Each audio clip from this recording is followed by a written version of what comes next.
be a pilot. Best in the galaxy. I like this kid. Heard about a job. Big shot gangster putting together a crew. We need an incredibly fast ship and a brilliant pilot. We've got the pilot.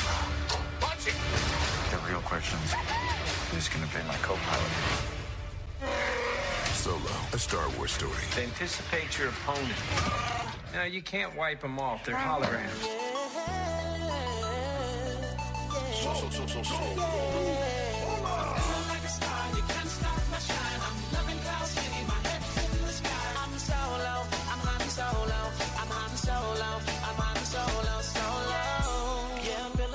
Tonight, finally feeling free and it feels so right. Oh, time to do the things I like. Gonna see a princess, everything's alright. Oh, no job but an answer to. Ain't a fixture in the palace zoo. No, and since the carbonite's off me, I'm living life now that I'm free. Yeah, told me get myself together. Now I got myself together. Now I made it through the weather. Better days are gonna get better. I'm so happy the carbonite is gone. I'm moving on. I'm so happy that it's over now. The pain is gone. I'm putting on my shades to cover up my eyes. I'm jumping in my ride. I'm heading out tonight. I'm solo. I'm Han Solo. I'm Han Solo. I'm Han Solo. Solo. I'm picking up my plaster, putting it on my sign. I'm jumping in my Falcon. Whoopie at my side. I'm solo. I'm Han Solo. I'm Han Solo. I'm Han Solo. Solo. I'm Han Solo. So far, so good. And how far can you go? All right, I'm not saying that as I was out on my daily bike ride, I'm not saying that this was on the playlist that I was listening to. I'm not saying that. I mean, it could have been. Might have listened to it more than once, but I'm not necessarily saying that happened. All right, let's go ahead and make it official, shall we? You want to talk about Star Wars?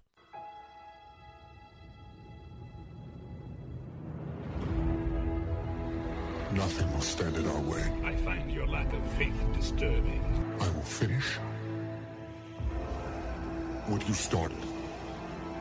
Who are you? I'm no one. There are stories about what happened. It's true. All of it. The Force. It's calling to you.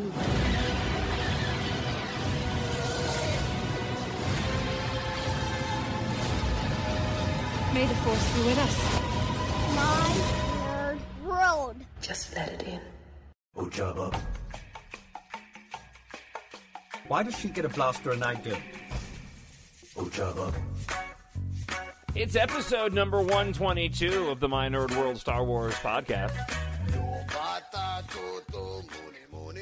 I'm your host, Jon Justice, and I hope that you had a fantastic May the 4th. This is great, in my opinion, by the way.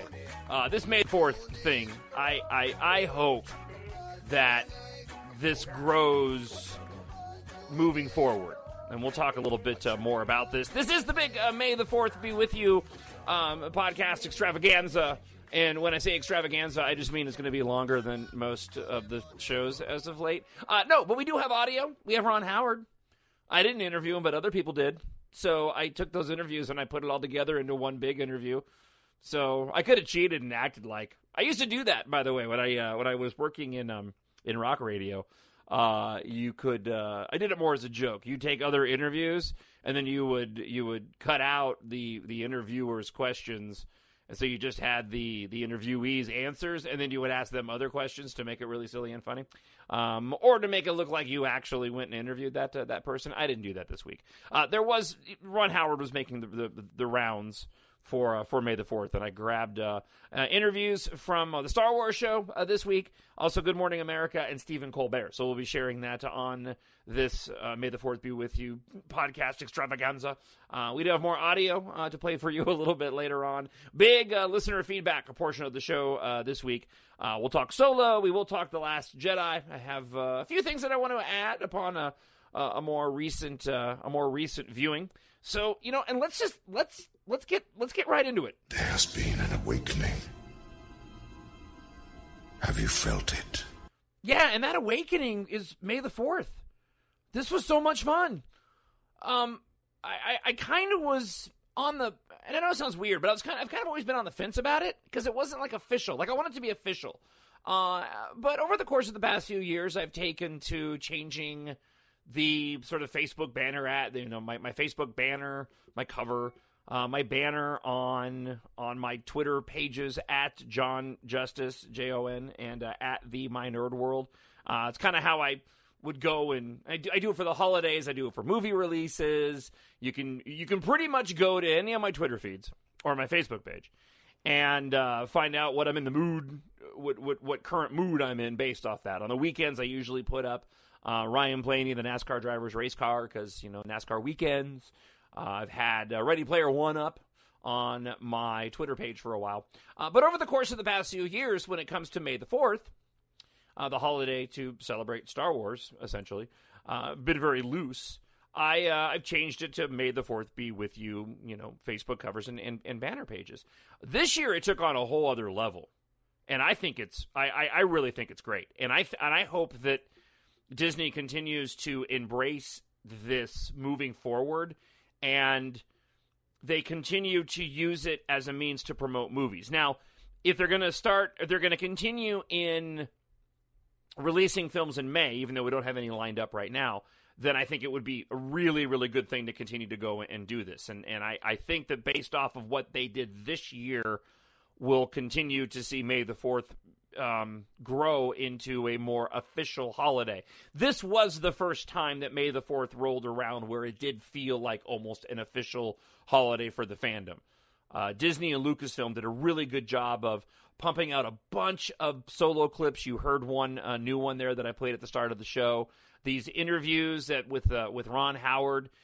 They released a bunch of the Forces of Destiny cartoons on the apps. Those are available now.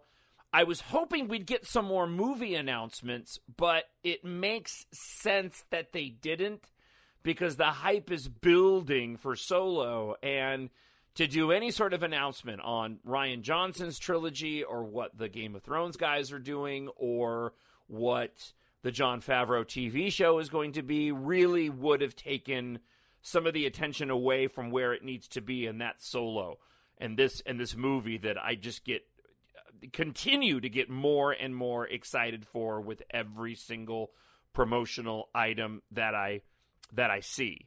So, a few more points on May the 4th, though. It was really neat at work. I work for iHeartMedia here in Minneapolis, and there's a running joke with my main boss in the building. Not a Star Wars fan, but on one of our sister stations, there's a really incredibly popular sports show on our sister station, KFan. The morning show there is really, really popular. And, he's their boss as well, this guy, Chad. Not a Star Wars fan, but everybody thinks that he is because they've made a big bit about it on the show. So one of the members of the show put up this massive multiple door-sized banner of a picture of Chad standing with the stormtrooper from his birthday, because for his birthday at the station, we all dressed up like Star Wars characters and got him a cake and sang to him as a joke because everybody thinks he's a Star Wars fan, and he's not. On top of that, though, iHeartMedia put out promos that we aired on the station that I work on, Twin Cities News Talk. So we're in the middle of the show, and I'm in my favorite Star Wars shirt, which is a simple black Star Wars: The Last Jedi T-shirt. Has the logo just in white, with the Last Jedi in between the Star Wars, and then on the back it's like a tour T-shirt.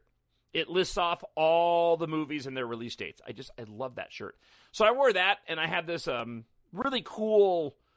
I know it sounds weird. You can't tell it's glow in the dark until you get in the dark, but it's a Force Awakens hat that I bought at Disneyland a couple of years back, and I love it. I love this hat, and it's a New Era baseball cap. So I wore that, but it was cool. We're in the middle of doing the show on Friday, and these promos pop up in the system, and we're playing them on the air about go to the iHeartRadio app to celebrate Star Wars on this May the 4th day. It was awesome.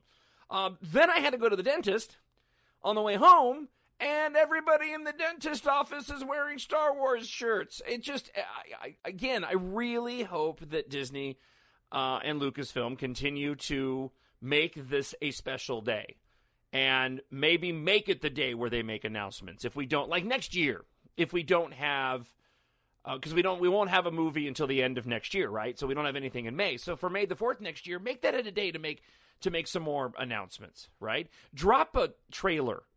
I'll wait. Usually we get those trailers. Like I would expect that we'll get one of the first trailers for Episode 9 sometime in April next year. But wait until May and drop it there. And the reason why is because I want to see new traditions being built around Star Wars.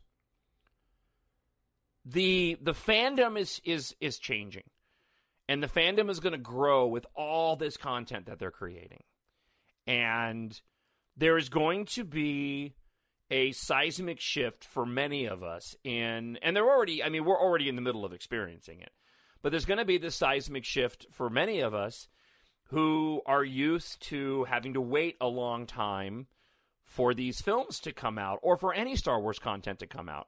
The Forcecast put together this really amazing May the 4th Be With You 2-part podcast special, and the first part was a bunch of interviews talking about the animated series, and they had some interviews with George Lucas and Dave Filoni and James Arnold Taylor, and it was really interesting to hear the background of when the Clone Wars popped up.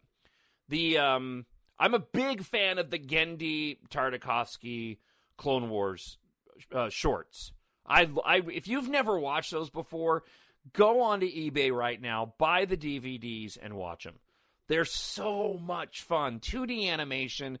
Genndy was such a big fan of Star Wars, and there's a lot of nostalgic feels in so many of the scenes. And, they started off with that series. It essentially encompasses about a full 2 hours worth of content. But when they released that Genndy Tartakovsky series originally as sort of a testing ground for the Clone Wars, those original episodes were these little micro series shows, about 3 minutes long. So when you watch them in succession, the story just cooks.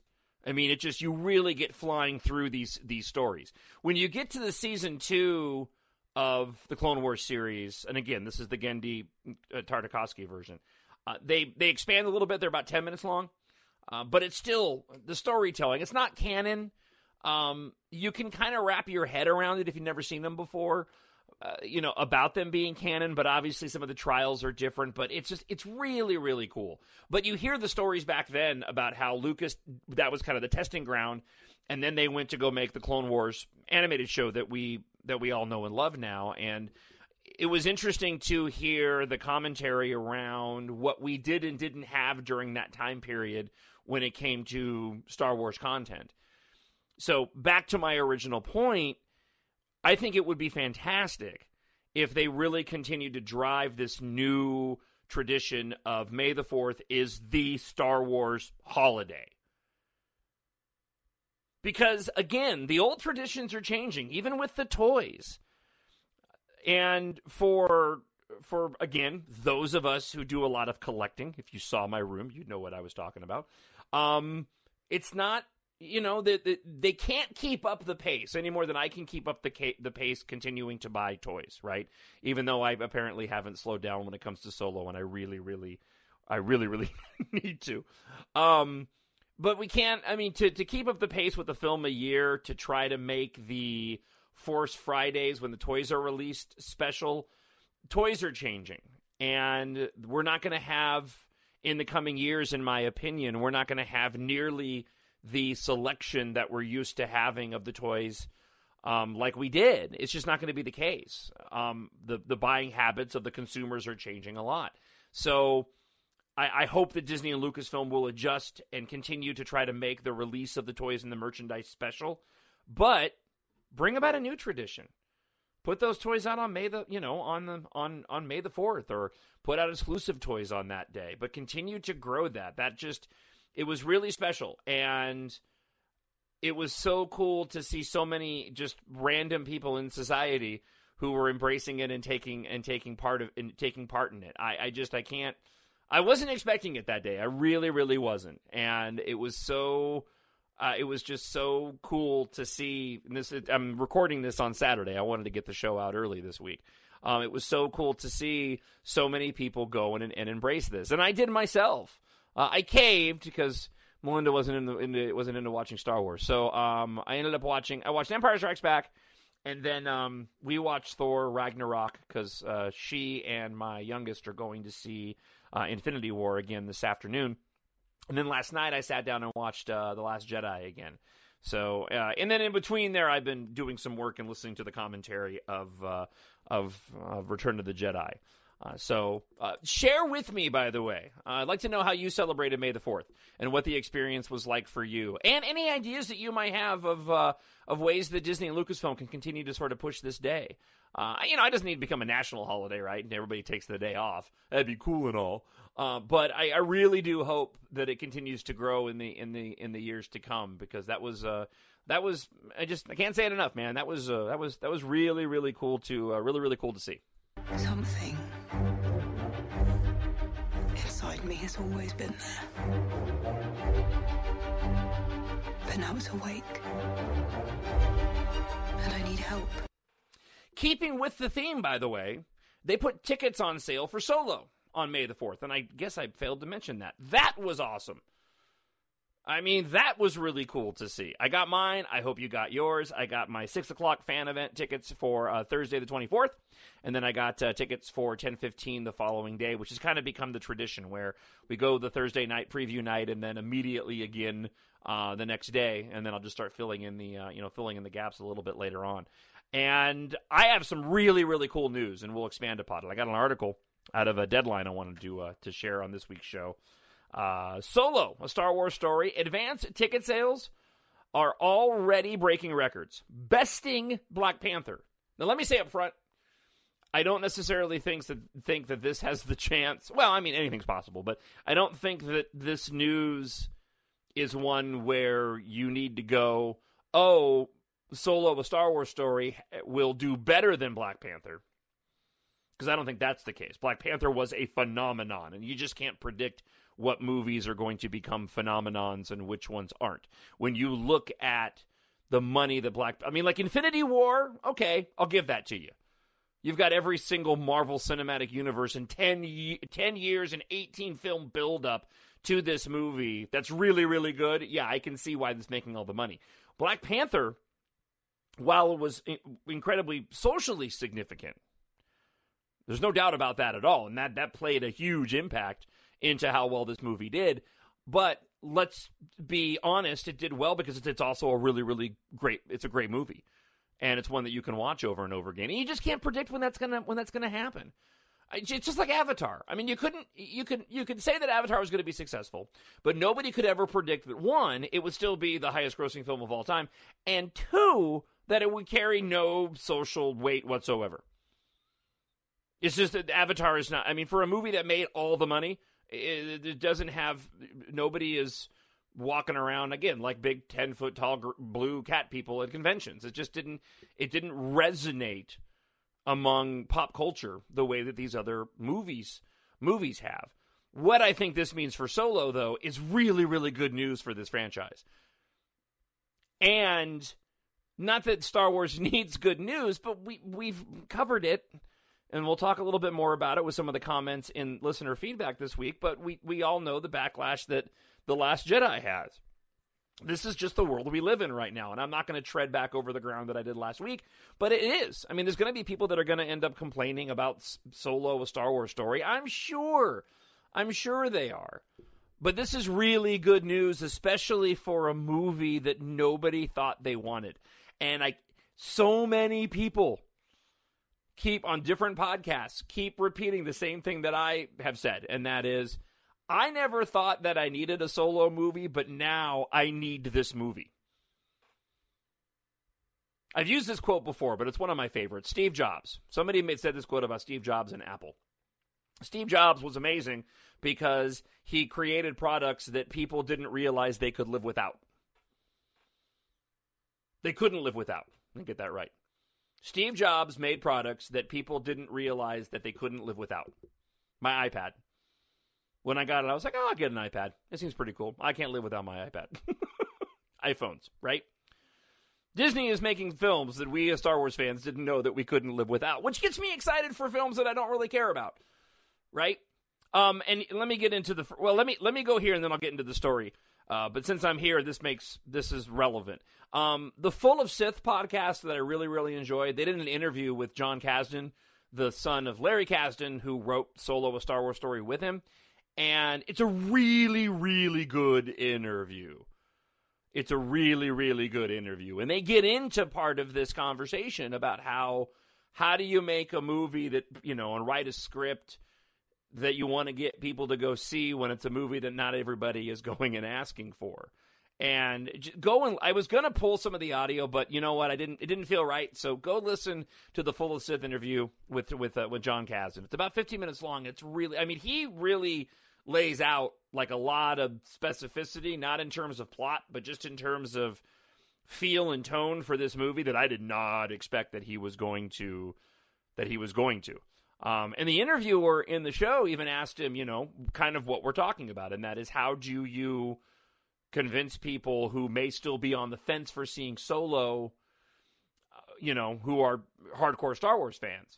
And basically, and I'm paraphrasing, but Jon Kasdan said, he's like, well, look, we have a luxury in this film where all the other movies are focused around sort of a rebels versus the Empire. That even it accounts for Rogue One, right? In the prequel trilogy, you have the Separatists, but you still have an entity lurking out in the galaxy that you're fighting against. And what he said about Solo was that they didn't have to adhere to that. The Empire's in the movie, but that's not. They're going into the underbelly of the gangster world and showing us a part of the Star Wars universe that we haven't seen before. And he said that people are going to be really surprised at what we see in the film and connections that are made to the regular, if you will, Star Wars saga that people were not expecting. One of my favorite scenes ever, on a list of scenes of all Star Wars movies, is the trip to Mustafar in Rogue One that director Krennic does when he goes and meets Darth Vader. That scene is amazing to me. I love that. I love in the middle of this film about this band of rebels going to steal the Death Star plans, we get this little chunk of background into what Darth Vader does in his free time. And I dig that because I'm one of those people that I often laugh when I see a film because I wonder what some of these bad characters are doing when they're not in a fight. Like we were watching Thor Ragnarok, and I'll use this as an example. But you can do it with Star Wars too. Like what's Bor Gullet doing when he's not mind probing people? Right? Is he sitting back playing sabacc with some other Bor Gullet? But at the beginning of Thor Ragnarok, he fights this dragon thing, right, at the very beginning. And so we're watching it last night. And granted, I'd had, like 2 glasses of wine at that point in time. But I started laughing to myself because I just was thinking, what does that dragon do, like, when he's just chilling? What does he do to entertain himself, right? So what I love about that scene in Rogue One is the fact that, okay, now you see, like, oh, wow, Anakin has got it bad.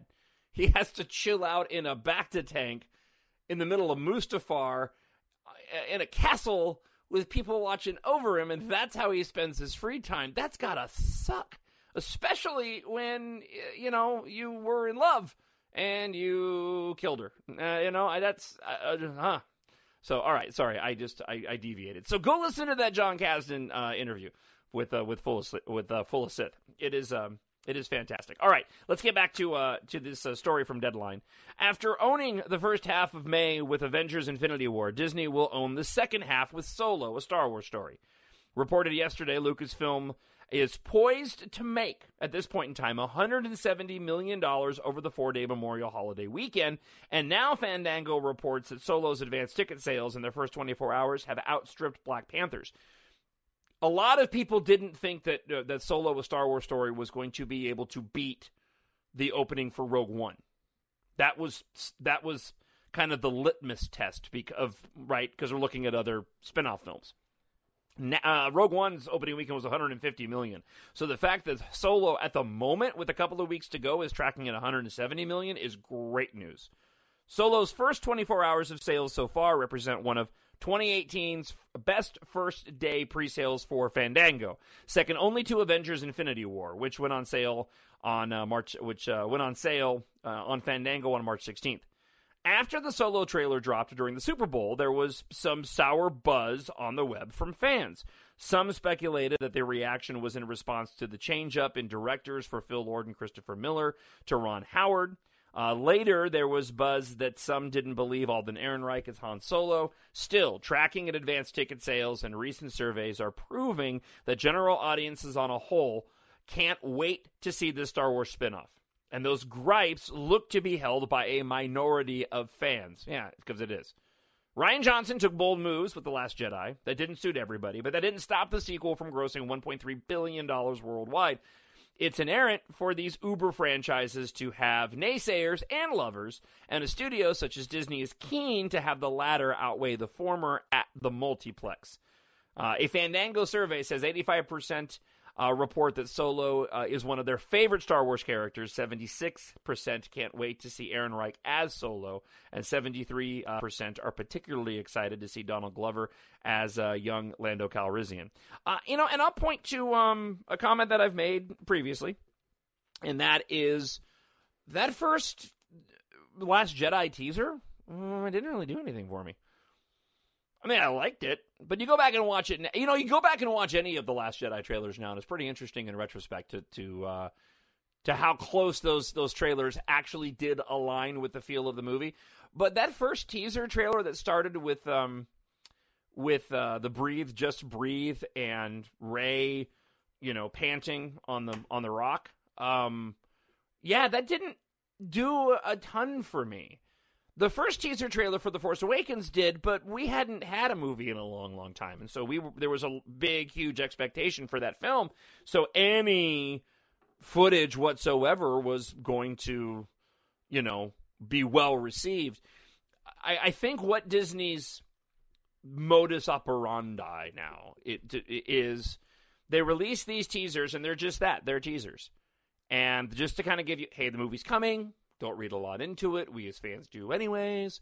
And then as they begin to release the other promos, that's when they start to give you the goods. And that was certainly the case with The Last Jedi. That Last Jedi full trailer, I still watch it. I love that full trailer for The Last Jedi. And with Solo too. Like that first Solo teaser, I was like, okay, looks good. You go back and listen to my review of that first teaser. It was okay. It didn't, all right. I think we're going to, I think we're going to be okay. For a movie that I wasn't necessarily looking for, that I would see twice within 24 hours prior to when we got the full trailer, I was sitting back going, yeah, all right, we'll take it. It'll be okay. And then once we got hit upside with the full trailer and then all the other teasers, the TV spots, yeah, man, I'm so in for this movie. I mean, again, go back and listen to last week's show and you'll know how excited that I am for this film. I think it's going to be absolutely spectacular and exactly what the fandom, I'll keep saying it, exactly what the fandom needs right now. I've seen this raw strength only once before. It didn't scare me enough then. It does now. All right, so I am not going to get fully into this particular item. I'm going to mention it in passing, just because I thought it was interesting. There was a guy on Reddit, and kind of can stop there, right? But a guy on the Star Wars Reddit speculation and leaks page, and apparently he posted a former post that he did years ago before The Force Awakens come out, where he claimed to know details of The Force Awakens. And if you, actually, no, I'm sorry, it wasn't The The Force Awakens. It was The Last Jedi. He claimed to know some details of The Last Jedi. And if you go back and you read, he basically said that he's seen storyboards for the movie, and he posted what he saw. If you go back and read that thread from way before The Last Jedi came out, before we'd seen any teaser trailers, he got quite a bit of it right. So he's got a little bit of credibility. So he popped back on Reddit the other day, And he wrote this: I know this place gets 1 million fake leaks a month, so I understand the skepticism and the reception I got 2 years ago when I shared an early storyboard for Episode 8. I was hesitant to come forward this early, but with an overnight 4chan leak surfacing, which he says is legit, I figured I'd come forward so people can protect others who do not want to be spoiled.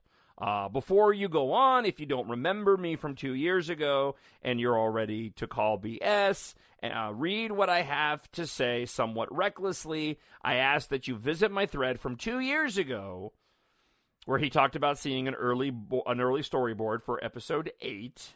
If you're still here, just know that the big plot points for 9 will probably be spoiled for you if you continue reading this. Okay, so I'm not going to get into the spoilers of this, okay, because there's going to be a lot of these between now and two Christmases from now. It's an interesting read. If you want to go check it out, it is on the Reddit Star Wars Leaks page and the speculation page. I do find it's rather interesting that this came out right around May the 4th, and the fact that John Boyega had tweeted that he had to start growing his hair out. And when we ended up seeing the first trailer for Episode 9, we would know why, which caused everybody to speculate that there would be a time jump in Episode 9. Okay, you could certainly come to that conclusion. It still doesn't tell you how big that time jump's going to be. I mean, I could grow my hair out for 5 months, and it would be pretty darn long by the time that 5 months was up. So it doesn't necessarily mean that there's going to be this massive multi-year time jump. But John Boyega goes and says that, which I think is all calculated, by the way. We've had these casting calls for characters that have made it out into the public, and where we have cast names like Caro, and the more important one was Mara. I feel like that's just J.J. Abrams trolling the fandom, knowing that people are going to go in and talk about it. And I imagine that John Boyega, having to grow his hair out, he was probably given some directive. And I know this is a little tinfoil hat-ish, but he was probably given some directive that said, hey, if you want to go ahead and tweet out that you need to grow your hair out for the movie, go ahead and get people talking about, Episode 9 and the fact that there might be a time jump, or to get us used to that particular idea. The one thing I wanted to mention about what this person said in regards to Episode 9 that I thought was interesting was that they said that this would not be the end of the saga films, and that they were trying to lock down the main characters for further films beyond Episode 9, and that they would be abandoning the trilogy format. I don't know if there's any validity to that. I just thought that was interesting. It's an interesting thought. If I were a betting man, I still say that Lucasfilm does not abandon the core Star Wars saga. And that's where the heart of the fandom is. I don't know what it transforms into, but it makes sense to me that the Star Wars universe ends up taking on more of sort of an MCU-type vibe moving forward, where we continue with the saga films, but we're no longer looking at them in a trilogy format. And that we'll get these other movies that bounce around in time that'll serve as sort of the spin-off films, just like you have the one-offs for the MCU. I believe that this is where this whole thing is eventually going. One other thing that Jon Kasdan said in that Full of Sith interview that was really, really fascinating was that, one, the script for Solo was not done when Larry Kasdan went to go work on The Force Awakens. And that's why Jon Kasdan was actually brought in to help, because he had an outline and had some of the script written, but it wasn't finished. So they had to put it on the shelf as Larry Kasdan went with J.J. Abrams to write the script for Episode 7. That's when Jon Kasdan went and took it over. And he also said that the time frame had changed of when that movie was supposed to come out, because there were supposed to be a few other spin-off films that were going to go and come out before Solo. Now, that might have been the Josh Trank Boba Fett movie that got shelved, and he might also be referring to Rogue One. But if you don't think that Disney doesn't have a dry erase board somewhere behind a locked door where only the story group sees, that has a list of where all these movies are going to take place, the spin-off films for the next 10 years, you're kidding yourself. That exists somewhere. That dry erase board or something that has a list of all the future movies for at least the next 10 years and where they're going and what the stories are going to be and where they are going to be in the timeline, that exists somewhere under lock and key. This is not going to go the way you think. All right, so before we get into a few more items in the main part of the show, I have some observations in watching The Empire Strikes Back and The Last Jedi this week that I want to share with you. Just a few things that I have not gotten into before that I thought you might be interested in hearing. So before we get into that and we get to the listener feedback portion of the show, here are a series of 3 different interviews, relatively short. It's about 12 minutes worth of interviews with the director of Solo: A Star Wars Story, Ron Howard. And again, this is from the Star Wars show, Good Morning America, and Stephen Colbert. So give it a listen. Some really, really great insight in these clips. From what we've seen in the trailer, there's a lot of different genres that are kind of incorporated into this film. We've got the Western, the car chase, the buddy cop comedy. How do you go about combining all of those different elements while still presenting the characters and their relationships and finding that balance? The trailer's a really good reflection of the movie, so it's one of those circumstances where proudly I can say it suggests a lot of feelings and ideas and possibilities of ways that the movie could really entertain the audience. John Williams wrote a new Han Solo theme. That's amazing. And John Powell's doing the entire movie, not only including other sort of Star Wars themes and so forth, but this new Han Solo theme, plus a lot of new stuff. I mean, the music's a character. Well, that's fun. Larry and Jon Kasdan wrote this fantastic script. And using the Han Solo character, it sort of pushed things in an adventures direction. It's kind of almost got a little 70s feel. That rebelliousness, that recklessness. And so that's informed a lot of the action. It informed the way scenes are staged, the way the action's cut, the way it's shot. And, you know, I think you feel that in the trailer as well. Yeah, well, and that's just kind of how Han has always been perceived. I mean, he's always been the cool guy with the cool shit. What else do you think it is about that character that has just resonated with fans for the past 40 years? It's the duality of the character. The idea that he's out for himself, he's got an outlaw spirit and code on the one hand, but he can't quite live it and walk it because he doesn't entirely feel it. The duality is he's a great guy, and he hates that about himself. Trying to shake that good part of him. This story, it has a lot of fun with the characters, and when I say fun, you know, there's a lot of humor, there's a lot of action, there's a lot of excitement, and that is fun. But also part of the fun is identifying these qualities in Han and also the characters around Han. So the relationships really shape him. So where should we be looking for your brother Clint in Solo? If it was Rocky, he's kind of the Burgess Meredith of the sort of underground droid battle world. He rubs L3 the wrong way. It's one cool scene, but he's a part of the introduction of L3. It seems really cool that there's just this core of characters that we're going to follow their relationships really deeply and see how they influence huge events in the galaxy later on. Yeah. What the Kasdans did is gave us a story to work with that is so full of adventure and twists and turns, but the plot is driven by character. And it is driven by this kind of discovery of what defined him, what began to define him. I think it's a kind of classic journey and a little different from Star Wars in that it's true to the galaxy and the spirit of it and what we know and understand of it, both tonally and in terms of the Empire and the power that controls things. But this isn't about a giant war. This is much more focused on what does all of this mean to this young guy. So your history with George and with Lucasfilm dates all the way back to American Graffiti. What was it like working with Lucasfilm again and having George on set while you were making this film? George came and visited on day one, and he doesn't hang around. No pressure. Well, no pressure. In fact, I felt nothing but supported. It was great to have him there. I was even kind of prodding him, and he finally gave me a good idea about a little Han Solo behavior. So we could even say he pitched in. He's always shown a lot of confidence in me and support, and it's meant a lot over my career. His friendship means everything. It's a thrill to be in all of this and working with this tone, with this style. One of the things that I really discovered, having always been a fan, I really did not appreciate how complicated the sort of the harmonics of the way these movies entertain us really is. So it looks simple, it looks fun, it's playful, it's exciting, it's got heart, all of those things. There's all of these other things that you have to hit. And you put them together along with the technical cinematic mastery that is required in order to tell these stories this way. It's an entirely unique kind of storytelling experience from a director's standpoint. And as fans, we're not meant to think about what it takes to make the movie. We're meant to just lose ourselves in it. Right. And I was reminded that, of course, there's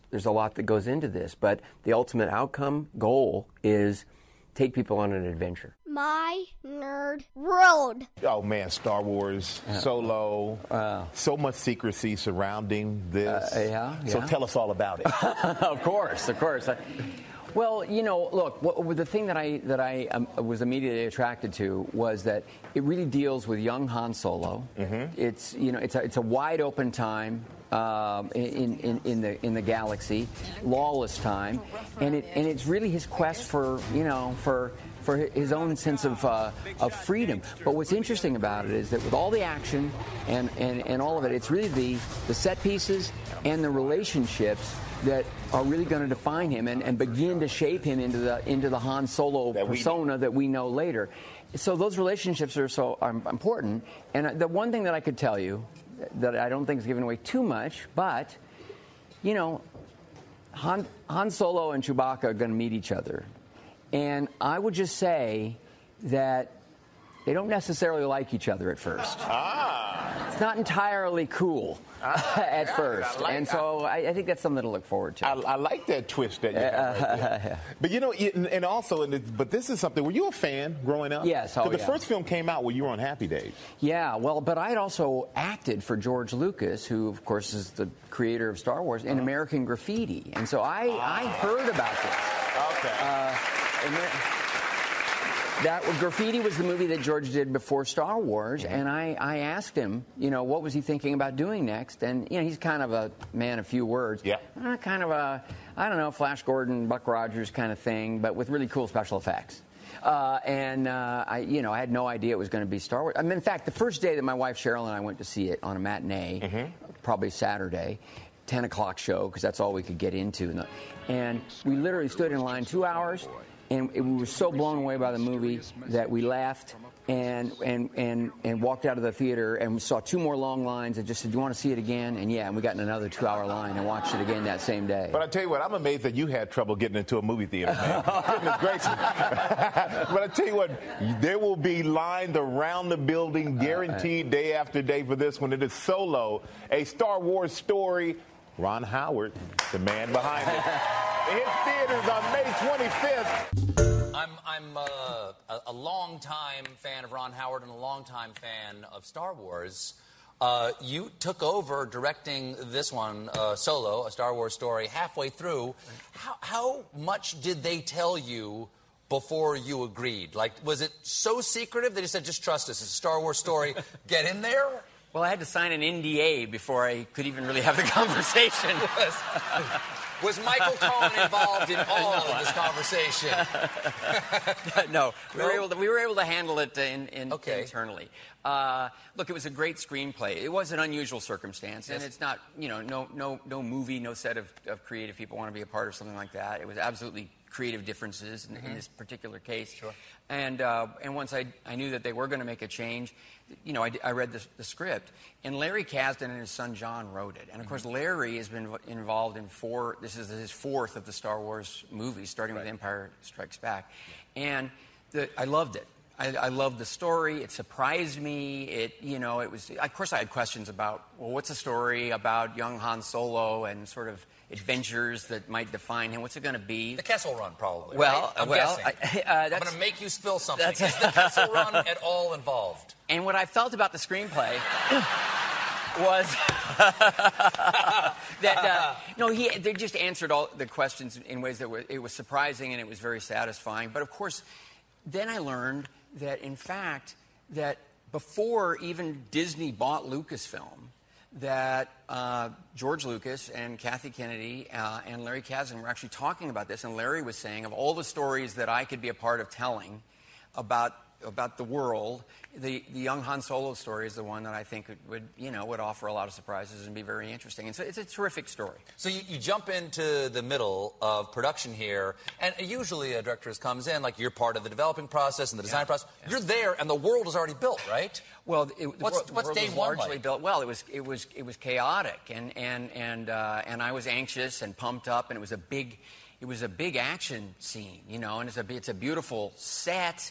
And it's everybody there, and it's droids, and it's aliens, and there's some Wookiees running around, and blasters, and I organized this very complicated shot, and it took a long time to get it together, and the actors were pulling hard to try to make it happen, and Lando flips the blaster to Han, and it swings around, and the camera move is perfect, and it all went beautifully, and I felt really good about it, but here's this amazing thing that happened. Let me just tell you, when you get a fist bump and a full body hug from Chewbacca, it's an experience I wish every movie maker could have, but I realized... That's validation. I was in the galaxy far away, but it was going to be okay, Well... Of course, we knew you as Opie originally, but your big movie breakout was American Graffiti, right? Well, yes. Okay. Yeah. Which at the time, right. And it's a movie that people don't see as often as they should. It's an absolutely beautiful movie and kind of groundbreaking for its time. It was huge. It was the biggest movie of all time at the time. Huge Cinderella success. It came out of nowhere, and it was directed by this maverick young independent filmmaker, George Lucas. So what was he like before Star Wars?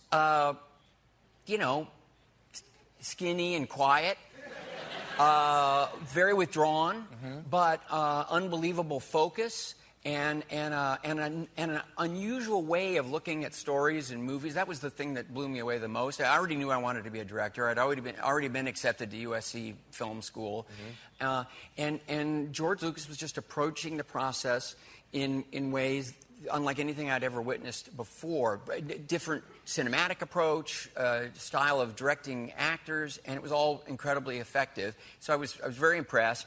And we shot all at night, and it was about 3:30 in the morning one morning, and we were standing out in front of the drive-in, Mel's Drive-In, and I said, "Well, do you know what movie you'd want to make next?" And again, he was very quiet. He said, "Well, I kind of want to make this.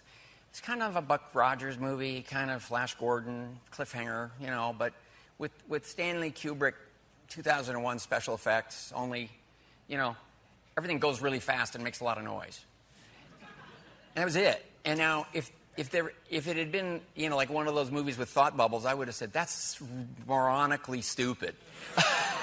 I didn't get it at all. But I went to see the movie when it first came out, and I saw it twice the same day. I was blown away. Well, here you are. This is talk about life coming full circle. Here you are, directing Solo, and George Lucas stops by. He did. Now, what's it like? What's it like if you're the director of Star Wars and George Lucas stops by? Does everything just come to a crashing halt? Well, everybody's jaws drop, and it's like snapping to attention. He doesn't spend time around these movies now. He's really, more or less handed it off. He's busy building museums, and he's very philanthropic. Educational programs that mean a lot to him. Of course, we're friends. We've remained friends. So to me, it was like an incredible show of support and respect, and it meant the world to me that he would go out of his way to show up with he and his wife Melody.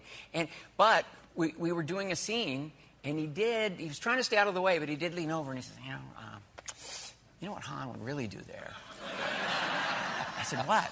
Until he described the joke. He gave me a little joke, and I said, hey, guess what? Here's what we're going to do in the next take. So I know when I hear a good idea. My Nerd World. All right, so before we get to the listener feedback portion of the show, lots of comments again this week. Thank you so much. Just a couple of observations of The Empire Strikes Back and The Last Jedi. Now that I'm so familiar with both, going back and watching The Empire Strikes Back specifically, and knowing that Rian Johnson spent time with that movie the most, at least that's what he said, in making The Last Jedi, there was a couple of things that really stuck out to me. One of them are just a lot of the shots. The pacing of the film in and of itself, and a lot of the shots in the movie, and one in particular. There's a shot at the beginning of the film when they are, and oddly, it mirrors quite a bit, when they're escaping Hoth, and you've got one of the rebel transports, and it's being escorted by 2 X-Wings off the surface before they use the ion cannon on the Star Destroyer, and they go flying by. There's a shot with those ships, real quick, of them coming off the planet straight at the camera. The moment I saw that watching Empire Strikes Back, I was immediately reminded of the opening shot in The Last Jedi with all the transports coming off of Dakar heading towards the Radis in space. And without spending a lot of time on this particular part of it, because I do want to get into some other items as well, pacing-wise, it's really interesting to go back and watch The Empire Strikes Back and think about how revered that film is within the fandom and how you got about an extra 15, 20 minutes in The Last Jedi than you do with The Empire Strikes Back. But I would actually argue that that extra time is spent in action sequences and not more dramatic sequences. You go back and watch The Empire Strikes Back, and it's paced pretty slow. And it's not a bad thing. It just makes me appreciate The Last Jedi even more. In today's current pop culture, and I'm wording this wrong. Today's current movies have a particular pacing to them, and it's not like the older movies.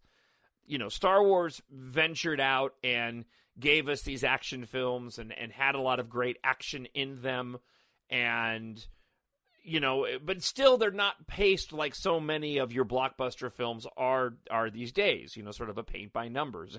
And The Last Jedi certainly is not a paint by numbers, and neither was The Empire Strikes Back. But going back and watching The Empire Strikes Back, I was taken aback by how, I don't want to say little action there was in it by comparison, but how the action and the number of action sequences compared to The Last Jedi. And I found that it was very, very similar. And I guess ultimately the point that I'm trying to make is that I love The Empire Strikes Back. And I'm not going to say it's my favorite. It changes. I love watching that movie.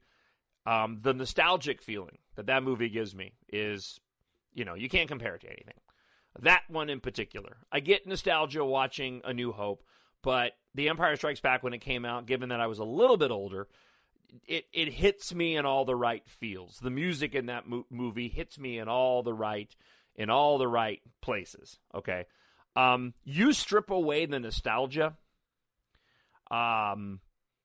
from The Empire Strikes Back, still a great movie, but you strip away the nostalgia, and to me, The Last Jedi is better, just on a movie-to-movie basis. And there's a number of different reasons why I feel that way, and I won't get into all of them right now. I adore both of these movies, but watching them back-to-back, The Empire Strikes Back, the only way it nudges out The Last Jedi, in my opinion, is because of the nostalgia factor. So when you strip the nostalgia away from it, The Last Jedi, in my opinion, is a better movie. And I think a lot of that's generational. There was a great story that I heard on a podcast. Somebody was talking about. No, I'm sorry, not a podcast. It was on Twitter. It was it was the guy that helped write Rogue One. Anyway, I won't waste a ton of time on it. But basically, he was saying he heard a conversation between an older guy, probably in his 40s, and a young kid, probably in his 20s. The young kid hated The Last Jedi. The older guy loved The Last Jedi, and they both hated it and loved it for the same reason of Luke. The older guy loved what they did with Luke Skywalker because I firmly believe, and the guy on Twitter believed, the guy could relate to it, where the younger kid couldn't relate to why Luke would become that way. All right, a few more points here. And just a couple of things that I really, really love about The Last Jedi.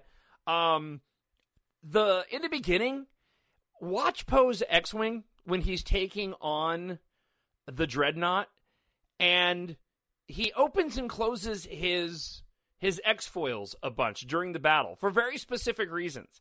Like, he does that. He flips them closed in The Force Awakens when he flies through the hole that Chewie and Han had blown up, right, in the oscillator. Watch that scene in the beginning, and he's very deliberate in the way that he's flying around and fighting the TIE fighters and fighting the Raddus when he opens and closes its wings. It's really, really cool. Another interesting observation, in my opinion, is in The Empire Strikes Back, we measured Luke's ability with the Force in the beginning with how he could go and grab the lightsaber out of the snow. Like, that was a big deal, right? He's got the Force. He uses it to pull the lightsaber out of the snow. And then we see that he's not totally powerful in picking up the X-Wing out of the swamp on Dagobah, and Yoda goes and shows him up and does it anyways, right? The point being, it's a big deal at the end of The Last Jedi when Rey goes and moves those rocks. I never really looked at it this way until this particular viewing. For some reason, this last viewing that I did of The Last Jedi, the whole crate sequence just grabbed me in a way that it hadn't in several viewings. That whole end sequence on crate is just spectacular. And that moment suddenly became one of my favorite moments at the end when Rey says, lifting rocks. And when she lifts all those rocks away to save her friends, and then she has that embrace with Finn, I never viewed it with the weight that it needed to be viewed with. That's a really, really key scene, especially when you mirror it to what Luke was going through in The Empire Strikes Back. I think we almost, at least for me, I took for granted the fact that these Force powers are developing in her and that it's not necessarily a simple task to go and just pull an X-Wing out of a swamp or to lift a bunch of rocks up, right? Last thing, and then we'll get to listener feedback. I heard somebody argue, I think it was Brews and Blasters, great podcast, by the way, Brews and Blasters. The guys on there argued, well, maybe it wasn't Brews and Blasters. Maybe I'm saying that wrong. Anyways, one of them argued that at the end of The Last Jedi, it should have stopped with Luke saying, "See you around, kid," and that he didn't die. That it would have been better if that was the last thing that happened. "See you around, kid." I completely disagree. Absolutely disagree. You're entitled to your opinion, but his task in the physical world was done. That was the last thing he needed to do. That was his last of his long hero's journey that started in A New Hope. And what he did in that moment in saving his friends and essentially saving the Jedi by saving Rey was the last thing in the physical realm that he needed to do. And one last quick point. I love seeing Daisy Ridley in the Millennium Falcon on crate when she's happy blowing up those TIE fighters. This is fun. That's such a great moment with Chewie flying the Falcon and Daisy Ridley in that in that gunner's position. Just absolutely fantastic. Oh, I love The Last Jedi. It's so good. When I found you, I saw raw, untamed power. And beyond that, something truly special. Now, as always, you can email me, talkshownerd@gmail.com. You can also drop a comment on the YouTube page for listener feedback this week. I took the liberty of editing a bunch of the comments down for the sake of time. I really can't stress enough how much I appreciate the feedback that you guys give each and every week. And the lengthy responses, they're fantastic. For the sake of the show and time, I've done some clever editing to a lot of the comments this week for listener feedback. So thanks again for writing in. Please continue to do so. And the comments this week are covering a number of different topics and questions that have been posed over the last handful of shows. So let's just get right into it. Friend of the show, Amanda. We'll start with Amanda this week. And in response to the future of the franchise and what we can expect going forward and how adult these films are going to be, Amanda writes this: I hope they don't go into a more adult, doing that thing with my fingers, direction. Star Wars was made for kids and the kids at heart like me. I hate for shows and movies to come out and start having to tell the kids in the family that they can't watch this Star Wars with us. And really, Star Wars has always touched on adult situations and themes.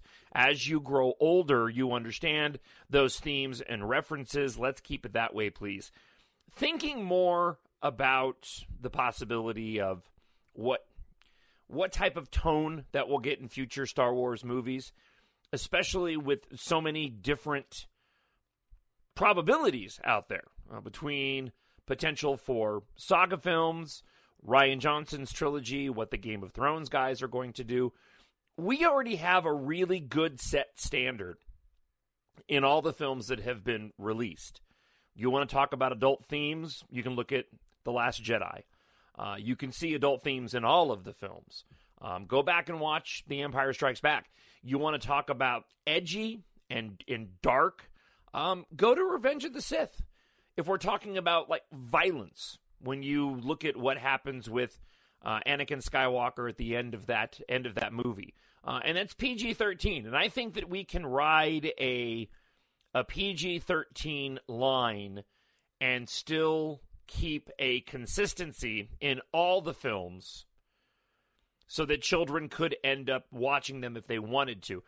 I think what is more likely to happen is that the films moving forward, some of them will be more sort of genre-specific and may not necessarily lend themselves to themes that children would like, right?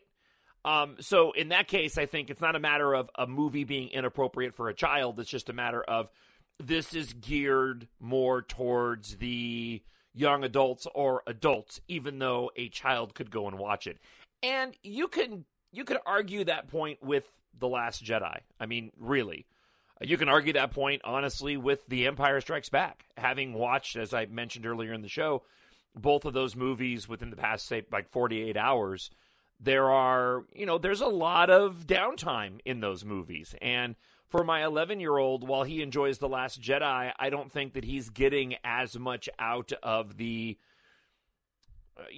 scenes where there's this more direct one-on-one conversation or can really relate to the Force shipping scenes between Kylo Ren and Rey. And by the same token, when you go back and look at The Empire Strikes Back, for kids, my son's age, my youngest son's age being 11, he's getting close to that. But you go any younger than that, and they're waiting for the next battle to take place. They're waiting for Kylo Ren to pop up with his mask, or a lightsaber to be lit, or a spaceship to go and fly by.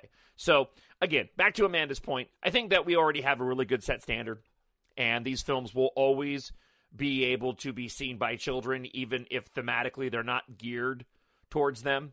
And I think kids are going to have, and I think what Disney's doing is that kids are going to have other options to bring themselves to the movies eventually. Moving forward, all of the films are going to be somewhat aligned in terms of how they are when it comes to their special effects, right? I was talking with my wife Melinda about this the other day, and it's great that we have these new Star Wars movies, especially if you want something, again, doing that thing with my fingers, sort of modern, right?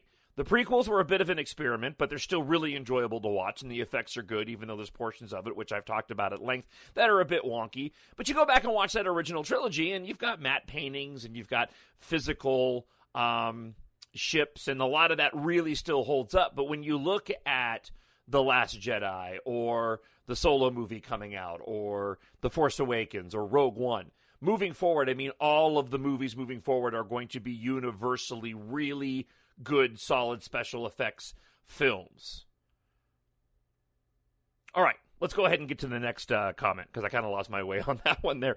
This one comes from really lengthy, and again, thank you so much for the email. Really, Bonnie Fisher wrote a really lengthy email that I took some time to sort of edit down to share with you some of the finer points. And she starts off talking about the first time she went to go see Star Wars. I decided to go ahead and tell you my first screening of Star Wars A New Hope, and others, since some of the things that stuck with me were not mentioned in show 121. For the first screening of A New Hope, in the summer of 1977 in Texas, an air-conditioned theater was always a nice place to go on a hot summer day. I was with my family at a swim meet in Austin, as usual, on the weekend. Once we left the pool, my mom decided that we should go see a movie, while we abandoned my dad and my brothers on the hot pool deck. However, when we got to the theater, we had quite a dilemma. The only movie at the closest theater was Star Wars. Mom and I knew nothing about the movie except that my brothers and my dad really wanted to see it. And so we swore that we would not tell them that we saw the movie without them. Even for two people that had little desire to see a science fiction film, mind blown. First, we had to recommit to our pinky swear that we did not see Star Wars. Then we spent the whole car ride back to the swim meet, going over everything that all the guys in our family would love. So yeah, pretty much everything in the movie. Most distinctly, I remember the sound being different. It was the first film I saw in Dolby sound. I know that sounds archaic or even silly, but it was so different back then. The depths of the sounds for the scenes in space, the soundless, they sounded endless. The lightsaber and blaster sounds, the breathing of Darth Vader, next to the special effects. Even by today's standards, many of them still hold up. This was the first time I remember as a kid we would brag to our friends about how many times we saw the film in the theater. I do think I saw it at least a dozen times in the theater. And let me go back to the comments that Bonnie was making about the sound and the special effects. And I guess that was kind of the point that I was trying to make before, is that moving forward with these modern Star Wars films, there's going to be a certain expectation of action that we will want to see in all of the movies. These movies moving forward do not have the luxury of the original trilogy, and for some of us, the prequel trilogy, of nostalgia. And again, I don't want to tread back over the ground that I did earlier in the podcast, but for so many of us fans that were cemented as fans early on, this really does lend itself to the reason why we got cemented as fans. Because it wasn't just amazing storytelling based off of this mythology that we'd all grown up with, right? The works of Joseph Campbell. But it was also the fact that we were seeing something on the screen that we had never seen before. And again, just everything being perfect at the time, giving Star Wars and what George Lucas created the ability to cement itself into the collective consciousness of the viewer. I mean, all of that. And then moving forward, the building upon that just made it better and better and better. Now you've got this set standard of special effects for all the movies, and so we're really having to lean on the storytelling and making sure that we've got really good characters. And so these movies now have a different hurdle to climb. They have to live up to expectations, and for a lot of us, again, that nostalgia, and I think that's where a lot of the divisions in the fandom come in, because people are so hung up on the nostalgia part of it that when it doesn't hit the right notes for them, with the nostalgia they're searching for, then they get really upset over that. And again, I said a lot of this in the first part of the show. I don't want to tread back over old ground. Let's get back to Bonnie's email. After A New Hope, I think I expected movies to be better. The special effects should be real looking. The sound should make me feel like I'm there. The movie should be crisp and clean. Even 5 years later, I expected an action shot of horses stampeding in The Man from Snowy River, 1982, to be excellent due to what I knew could be accomplished on a film like Star Wars. The clandestine viewing of Star Wars is a family memory to this day. I remember taking my 77-year-old dad last month about The Last Jedi, and he said she was talking with him. My apologies, I screwed that sentence up. I was talking to my 77-year-old dad about The Last Jedi, and he said, "Hey, I remember when you and Mom snuck off to see Star Wars. Yes, we spilled the beans later, but not for a long time." Bonnie gets into her other viewings of The Empire Strikes Back, and the other movies, and a few points on these. The Empire Strikes Back, I felt like it was the first movie I ever saw that was a sequel. For me, it was one of the first that really started the concept of sequels. Return of the Jedi, I remember seeing the movie and liking it a lot. I did like the Ewoks. I loved how Han and Leia ended up together. I did not like Jabba the Hutt, so I think I forgot a lot about that until I watched the movies again. Funny, I do not remember the gold bikini thing until my husband and I were watching Friends, and Ross and Rachel did the whole thing with Leia's gold slave bikini. Of course, my husband remembers the bikini, ! All the prequels, I was in full mommy mode with young kids. I maybe saw The Phantom Menace in theaters. I remember loving the movie and most people picking on me because I loved it. I'm one of the outliers that love the prequels. I love the city scenes since we do not see very many of them in the other films. And yes, they are Star Wars, but I did like the diplomacy and the politics of the prequels. With the sequels, my daughter is a film major, so going to Star Wars films as a family is a must. We did for The Force Awakens and The Last Jedi. My husband and I walked out of The Force Awakens thinking, okay, A New Hope with a girl as Luke. My husband still feels that way. I've seen it many times more and feel differently. I love the movie, the similarities, love the differences, love the complicated character of Kylo Ren, but I did not want Han to die. This past Christmas, we all went to see The Last Jedi. My husband and son were fine with one viewing. I went back and saw it in the theater about 5 more times, so yeah, I loved it. Rewatched all the movies on DVD and loved the homages and the references, scene and dialogue to the other Star Wars movies that Ryan did in The Last Jedi. It made me love The Last Jedi even more. I won't cover all I love about The Last Jedi here, since we have 600 more days to do that, respectfully, Bonnie Fisher. Yeah, thanks again for the email, Bonnie. And, and a lot of really interesting, observations. It's funny because for so many of us as fans, there's not going to be that, hopefully they have other experiences with these movies, but they won't ever have the experiences that this particular generation that I'm a part of, and, sort of the 10 years, I guess, plus or minus maybe, for those that may have seen, I saw the original A New Hope in the theater, but I suppose if you've seen any of the original trilogy in the theater, you kind of qualify for that. Today's young kids, my kids, they're not going to be able to have that type of experience where they're going to have a Star Wars movie impact us impact them in the way that it did for us, back in the day. That's not to say these movies can't resonate with people and they can't have their own experiences. And that's what I hope for my kids, just because I love movies so much. They like Star Wars and they'll watch them with me, but they're not into it nearly as much as I am. And maybe that'll change when they get older. But my son Logan was deeply impacted by the Christopher Nolan movie Interstellar. It's crazy how much that movie just affected him, seeing it in the theater and the multiple times he took me back to go see it. And was really, really fascinating to watch him connect with the film in the same way that I did with Star Wars as a young kid. So it is possible. And I think Disney is doing a really, really good job of creating a bunch of different content to bring along these new generations. I said it before and I'll say it again. Times are very, very different right now. The Star Wars and the wait for Star Wars and the anticipation that we have all experienced is gone because of the frequency in which these movies are going to come out.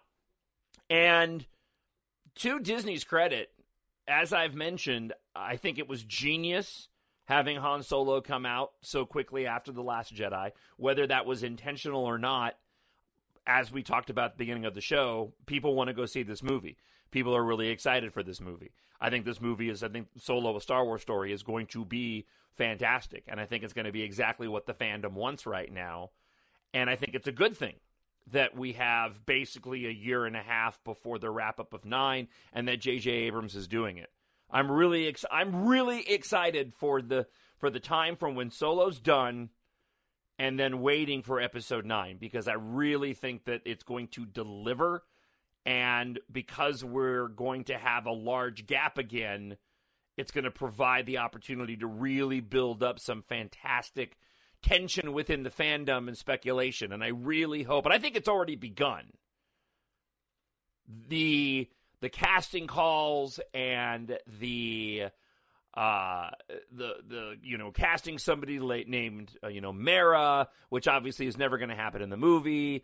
And I don't know if you've heard this or not, but they've started casting and they're looking for different characters, and there's a lot of rumors going around, and a bunch of people are making up plot lines and saying it's fact up on the Reddit boards and stuff like that. And I'm not going to waste your time with any of those unless I feel like they're legit, and currently right now I don't feel like any of them are legit. But I think that JJ is already messing with the fans by putting out, we're looking for a young female, or we're looking for I guess it was a middle-aged female lead named Mara. Well, yeah, of course you're going to get the fandom all riled up, and I think JJ is already trying to do that. All right, again, let's get back to the listener comments, and we will hear from Zach. Hey, John, Zach again. Just want to say I appreciate your podcast greatly, and I wish more fans had a positive outlook like you. Thank you, Zach. Unfortunately, some fans recently have shared a theory in my attempts at friendly conversation about the sequel trilogy that ultimately devolved into them yelling at me and calling me an idiot. This really rubbed me the wrong way. I don't like to spread negativity, especially in such a positive environment like your podcast, but I honestly want to know what you think. No, absolutely. Look, we can talk about the negativity. I'm just personally not going to be negative. The conversation, basically, was about Ben Solo's character arc. I am firmly in the redemption Reylo camp. To me, it's the main point and heart of and soul of this trilogy. The two fans that shared their opinions, in essence, said that Redemption Reylo would ruin his character. I'm okay with them having this opinion, despite having the complete opposite opinion, but the other comment that was made caused me to become more enraged than I ever thought possible. They implied that in Episode 9, the role for Leia's character would be to kill Kylo Ren Ben Solo. This made me angry. Yeah, man, I can understand why, because that's really kind of dumb. My opinion, if you shared that opinion, my apologies. But just my opinion, I don't think that's going to... I agree with Zach. I don't think that's going to happen. The strong, kind, compassionate leader that we've been shown for 5 movies now, right? Secondly, she has a moment of doubt about her son in The Last Jedi, but that was because she was in a desperate, inescapable situation. In the novelization, during the attack on the Raddus, Ben has his finger on the trigger. She reaches out to him through the Force, knowing that it could be the last seconds of her life, and tells him that she loves him. I don't think that the Leia kills Kylo theory really holds any water at all. Plus, the elephant in the room is even if that was originally planned, Carrie is gone. The fan backlash to Luke trying to kill Ben would be nothing compared to one following Leia trying to kill him. Yeah, I guess let's stop here real quick for a number of different reasons. But that right there alone, I mean, you want to talk about redundant. You already had, Ben turning into Kylo because of Luke's, albeit small, moment in time, lapse in judgment. I mean, quintessential stuck in a moment and you can't get out of it, right? So already you've got that. So if you have Leia go and kill Kylo in 9, there's been nothing to establish. Yeah, so you're absolutely right. So I'm 100% with you, Zach. In my experience, a lot of times, and I don't know if this is the case for you. I know it's been the case for me with people around me, the individuals around me who love the franchise, but just aren't as into it as we are. They don't get that engrossed in the details. They kind of take a surface level view, and so I think a lot of times they get their surface level view of what something should be, and then they just kind of go and they dig their heels in without really thinking about it. And whoever you were arguing with obviously wasn't thinking beyond, their sort of cursory understanding of the story so far. Sorry for going on a rant, Zach continues, but nothing has ever garnered that angry of a response from me. I just want to know what an OG fan like yours thinks of this. Yeah, okay, well now you know. Yeah, whoever you were talking with are absolutely wrong. I just want to know that someone who has this much passion and investment in Star Wars thinks of that as an ending to Ben Solo and Leia's story. Yeah, I don't. That's not an ending. If it's an ending, it's not a very good ending. And again, I'll simply add, anything is possible at this point in time, but I think logic would dictate that that's not going to happen. All right, let's move on to the next comment. Thank you, Zach, for the email. Epinine Reads writes this: J.J. Abrams said the romance was subtle, and if you look close, you can spot it. Why couldn't it be Rey and Poe? They mirror each other so much. Rey is looking for her parents because they promised to come back. Poe says to BB-8, I'll come back for you, I promise. Yes, that could look like Poe is family, but it also might make him a white knight who charges up to the castle and draws his sword to save the fair lady. I love this ship so much. It breaks my heart that people are so vocal about Reylo. It must be a cosmetic thing. Reylo is much easier to say than Damaray. Look, you could have whatever theory that you want to have, right? That's the cool thing about these movies. They're relative, and when you've got stories that haven't been completed, obviously, these are all the general statements that I'm going to make real quick before I'm going to say that I disagree with you. Everybody's entitled to their opinion. For me personally, I don't see a Rey and Poe thing happening. Could it? Of course it could. And at the end of The Last Jedi, that little moment that Rey has with Poe Dameron there on the Falcon, it was a nice little. I mean, there was more of a connection, say, in that moment than if you were to go back and say compare the meeting on the Falcon, probably standing in almost the same spot, right? That Rey has with Finn after they get off Jakku, right? I don't even know your name. It's Rey. It's a nice little moment between those two. I would argue that the moment between Poe and Rey at the end of The Last Jedi has more chemistry. But that being said, dude, Oscar Isaac, I say this with a staunch record of heterosexuality. That dude could have chemistry with a coffee table. I mean, that guy just he oozes chemistry, And Rey, Daisy Ridley, I mean, she smiles and it lights up a room, it lights up the screen. That moment in particular, at the end of The Last Jedi, is unique because you don't really see Rey smile all that much.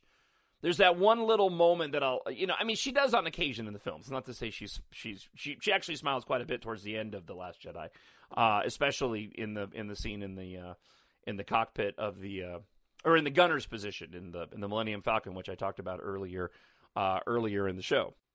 But that moment when she smiles at Rey, it's just her face just lights up. So, and obviously that's not the point of what EP9 Reads was saying in her comment. But that is just to say that we haven't really established anything, and what has been established is Kylo Ren and Rey. So even if they don't continue to perpetuate that after spending so much time with it in The Last Jedi, I just think that it wouldn't make a ton of sense unless you started the movie off with suddenly now Poe, like in the opening crawl, Rey is dating Poe Dameron. And that to me just comes off as incredibly wonky because everyone's going to go, what? Right? So, but look, anything's possible until we actually see the movie. Who knows? And if it ends up that you're right, then hey, you end up you got your wish. All right, let's move on, and we will read from Jennifer. Thank you so much, friend of the show, Jennifer. Jennifer Oliver says, in regards to something you said in response to listener feedback about Force connections in Episode 9, I never thought about it, but it would be weird if Rey and Ben were having Force connections for like 3 years and then 9 started. I, for one, would be super disappointed to have missed 3 years of that going on. That being said, I'm not ruling it out as perhaps starting back up for a significant reason, such as Leia's death. It doesn't have to happen for me to see Reylo move forward and perhaps have some scene like what you described, but I wonder that something wouldn't have them reaching out to one another in that way.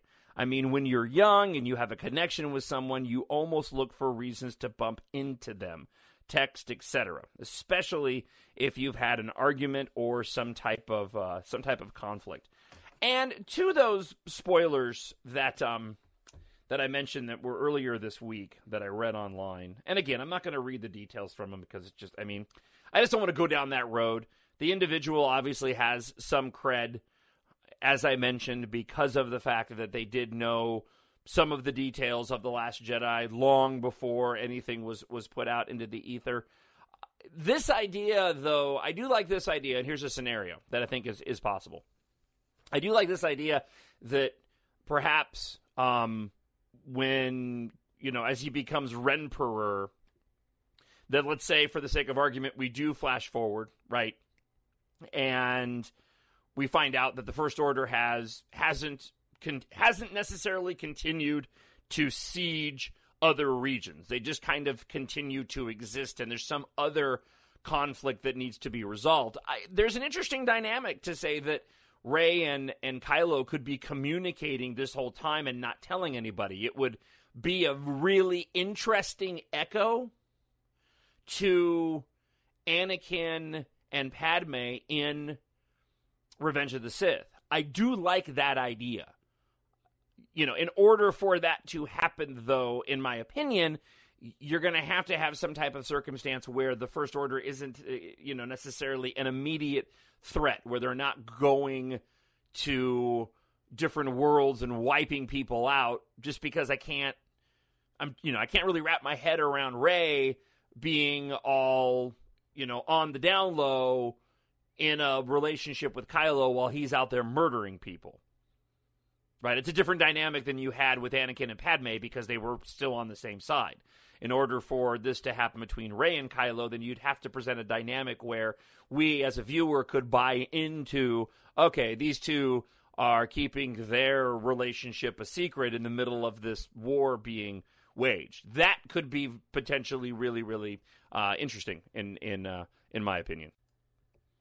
All right, Mike B writes, people seem to think that Kylo/Ben will be the big bad supreme leader at the beginning of 9, but failed to realize that he's looking the most broken he has ever looked in the final scene when Rey shuts the door on him. That's not the look of a guy who's ready to rule the galaxy with an iron fist. I believe that Hux will betray Ben, and he will be forced into hiding, but his feelings for Rey will cause him to seek her out, which will lead him to being captured by the rebels. They'll sentence him to death, but Rey will plead for him to be spared, which will lead to conflict between her and the rebels, especially her friends. I could go on, but I would like to hear your thoughts. Enjoy your show every week. Nice to hear an OG fan who loves and accepts all of it like I do. Thanks for the comment there, Mike. Well, again, this kind of leads into what I was saying before, that you could create a rather interesting scenario if Kylo Ren isn't the big bad. And when you go back and look at, you go back and you look at the prequel trilogy, certainly, and then you go back and look at the original trilogy too, and you kind of look at Darth Vader as being the bad guy. By the time we got to those third films, there was another individual that was out there because our main people were, on the path to either falling or redemption, right? So, we take out Dooku at the beginning of Revenge of the Sith. That being said, bad guy, yeah, but not like Vader bad guy. He's bad guy, not bad guy. He's not like Vader bad guy. So you get General Grievous. Okay, he kind of fits the Vader role, so we have another villain that we can go and take out at some point in time and occupy the Obi-Wan Kenobi part of the story.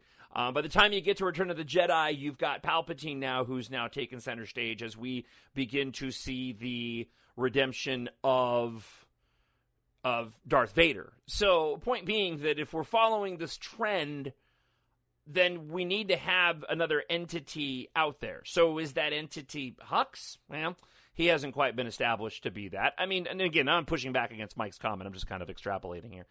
So then what do you have? All right, well, then you got Phasma. Did she or didn't she die on the Supremacy? I keep leaning towards this idea that there's going to be other dark side users, perhaps the Knights of Ren, and I think that would be rad if J.J. Abrams brought him back. I'm bringing Rad back, by the way. I don't use it nearly enough, but I'm bringing it back. I think it would be fantastic if the Knights of Ren were now surrounding Kylo Ren, and I love this idea that his contingent of bad guys end up superseding him. I use the scene of Kylo and the two First Order TIE fighters taking on the Raddus towards the beginning of The Last Jedi, and how Kylo pulled back and those two TIE fighters fired upon the command center of the Raddus with his mom in there anyways. Like, that moment is really powerful in my opinion, and brutal. Think of that, but with actual bad guys. I dig that idea, to where at the end you've got a circumstance where, Ren, Ben Solo, Kylo Ren needs to fight off his own bad guys to save Rey or something to that effect. So I get the sense that J.J. Abrams, and he said as much. I think we're gonna have as the fandom a really difficult time predicting where this movie is actually going to go, simply because we are in this uncharted territory. We've reset the stage with The Force Awakens. Rian Johnson has gone out of his way to subvert expectations, and JJ has been kind of, as I've said in previous episodes, handed this blank slate to work from with characters who are now very well established, having gone through what they went through in The Last Jedi, and ready to take it to its finality, if that is indeed the case, and this is going to be the last of the movies, right? I mean, the assumption is this is going to be a trilogy. If you believe some rumor reports that we're not going to be ending the saga with Episode 9 and it's going to continue in perpetuity, that would fly in the face, and this story may not be over yet. I tend to think at this point, while we may continue to have saga films, like I said, that we're going to see a pretty definite conclusion to the Rey and Kylo story. So, Mike, I think that was a really lengthy way for me not to answer your question. Again, I'll just kind of go with it. Yeah, it's an interesting theory, and anything's possible. All right, let's move over to Teeny243. Writes this: I think I now understand what you meant by Reylo in Episode 9, and I agree with you. I don't think the Force Spawn will play a big role in 9. Like Rian Johnson said, it was a way to have those two speak without trying to kill each other. But now things have changed. Kylo is, for the first time in his life, free to make his own decisions. And he has to do this by himself without any influence, not even from Rey. So yeah, I highly doubt JJ will use the Force Skype. As to Infinity War, which I talked about last week, the movie had left me completely floored. It took a while for me to come to terms with it. I'm going to leave out some of the parts here for those who haven't seen it. But once I realized this was only the first half of the story, I felt better about it. It was a great movie and even hit some emotional beats that I had not expected from a movie with so many cast members. Great show as always. Now I'll go see what the Infinity War backlash is all about. Thank you, Teeny, as always, for the response. I really do appreciate it. All right, one more here, and we'll wrap up listener response. This comes from, and I'm gonna get this name completely and totally wrong. Agnieszka Winar. I got that totally wrong, I'm sure. But thank you for writing in. Was watching The Last Jedi the other day, again, and I paid attention to the scenes that made me uncomfortable as a woman. I felt that Rey probably felt the same way. So, the cow milking, ultra harassment, not just bizarre. Maybe for men it's just bizarre, but for me, it felt as listening to a very sexist joke bordering on sexual harassment, as if Luke was trying to show something to Rey to offend her. I mean, some men make the connection, a cow and a woman. Imagine a guy watching Luke milk the cow. I guess it would have felt different. The shirtless scene, a terrible reminder of the times and of the #MeToo movement. Again, trying to victimize Rey as a woman. If she was a guy, it would not have mattered. Snoke's touching Rey's face, a disgusting old guy in a golden bathrobe. Ouch! I immediately felt as if I was watching a rape scene. Really. So I think that in The Last Jedi, Rey is actually getting to terms with her sexuality, her gender, and her role. I found it really interesting. All right, I'll just say this, and as with all the comments, we can agree to disagree. And, everybody's entitled to their opinion. I do disagree with the majority of, I certainly didn't see any of that in that way. Now, I probably wouldn't, I'm a guy, for one. But I look at it through the lens of Rian Johnson as a writer. And I don't think that he had any intention of having those scenes be portrayed like you may have perceived them on your end. But again, you're entitled to your opinion. I think you can take the space cow milking scene and simply show that, Luke was kind of showing her the lifestyle that he was now a part of, and ultimately trying to make her uncomfortable from the standpoint of, you can follow me around all you want, but joke's on you. You get to watch me milk, green milk out of this space cow, right? And I thought the scene with Kylo Ren and Rey without him having a shirt on was a very, in my opinion, it was a change where Rian Johnson took the opportunity to, doing that thing with my fingers, sexualize, right?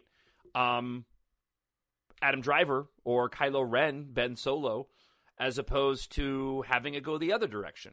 I mean, you could flip that around, and you could have a Force connection suddenly take place in the middle of when Rey was stepping out of the water in a new version of Leia's golden bikini. I mean, you can almost look at it as the reverse of what George Lucas did with Carrie Fisher in Return of the Jedi. And knowing Rian Johnson as a filmmaker and watching his other films and how sex and more open sex plays a role in his other movies, it doesn't surprise me that he had that scene. And it was there for very specific purposes. There is an attraction between Rey and Kylo Ren. And in that moment, it's almost a ratcheting up of what we saw in The Force Awakens when, at least the way that I perceive it, when Rey is captured and she does the monster in a mask line, and Kylo Ren removes the helmet and she kind of gets this off-putting look. That wasn't what she expected. She expected, either deformed face, bad guy, or she expected, twirly mustache bad guy, and instead she gets a guy that's, relatively speaking, of her age and is a good-looking dude, and is like, what? And I think she, in my opinion, that scene where she wants him to put something on, it's more for her because she wants to have this conversation with him and doesn't want to be distracted by the buffed out dude in front of her. So, again, everybody's entitled to their opinion. The bigger takeaway from your comment, I think, probably lends itself to the way that a majority of people feel, and that is when we talk about the sensuality of these two and the connection of these two characters. You obviously took it in a way where it made you uncomfortable because of, a lot of things that we're dealing with in society in recent times, where I think people like myself and others see it more as this is a conflicted relationship of two individuals who are obviously attracted to one another and are both going through turmoil in their lives and don't really have anybody else to turn to.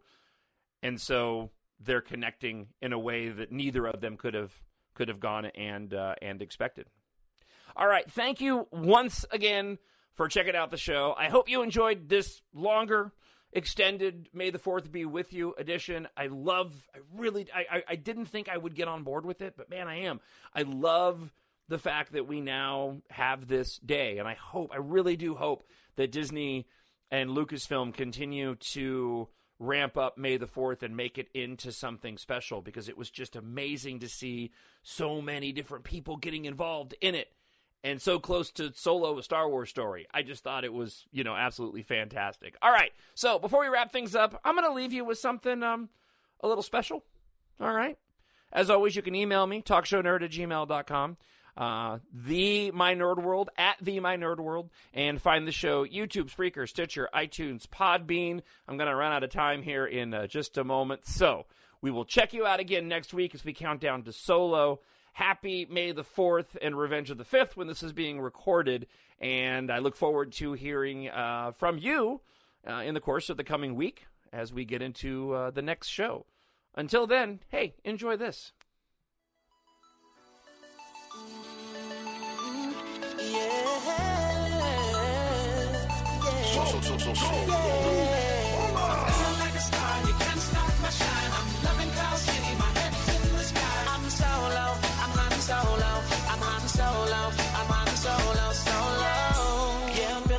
Tonight, finally feeling free and it feels so right. Oh, time to do the things I like. Gonna see a princess, everything's alright. Oh, no job but an answer to. Ain't a fixture in the palace zoo. No, And since the carbonite's off me, I'm living life now that I'm free, yeah. Told me get myself together, now I got myself together. Now I made it through the weather, better days are gonna get better. I'm so happy, the carbonite is gone. I'm moving on, I'm so happy that it's over now. The pain is gone. I'm putting on my shades to cover up my eyes. I'm jumping in my ride, I'm heading out tonight. I'm solo, I'm Han Solo, I'm Han Solo, I'm Han Solo, solo. Picking up my plaster, put it on my side. I'm jumping in my Falcon, put me at my side. I'm solo, I'm Han Solo, I'm Han Solo, I'm Han Solo, solo. I'm Han Solo. So far, so good. And how far can you go?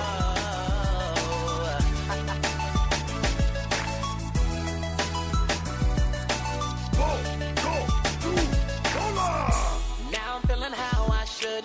Join the alliance, it feels so good. Oh, stop feeling misunderstood. Back in the game, who knew I would? Oh, so flat time I spread my wings. Loving myself makes me wanna sing. Oh, yeah. Yeah, yeah, yeah, yeah. Told me get my act together. Now I got my act together. Yeah. Now I made it through the weather. Better days are gonna get better. I'm so happy, the carbonite is gone. I'm moving on. I'm so happy that it's over now. The pain is gone. I'm putting on my shades to cover up my eyes. I'm jumping in my ride. I'm heading out tonight. I'm solo. I'm Han Solo. I'm Han Solo. I'm Han Solo. Solo. Feeling like a star. You can't stop my shine. I'm loving Cloud City. My head's in the sky. I'm solo. I'm Han Solo. I'm Han Solo. I'm Han Solo. Solo.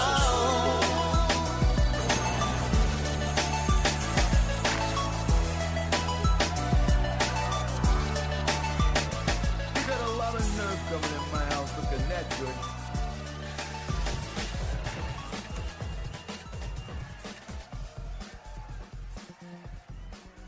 The Force will be with you, always. My nerd world.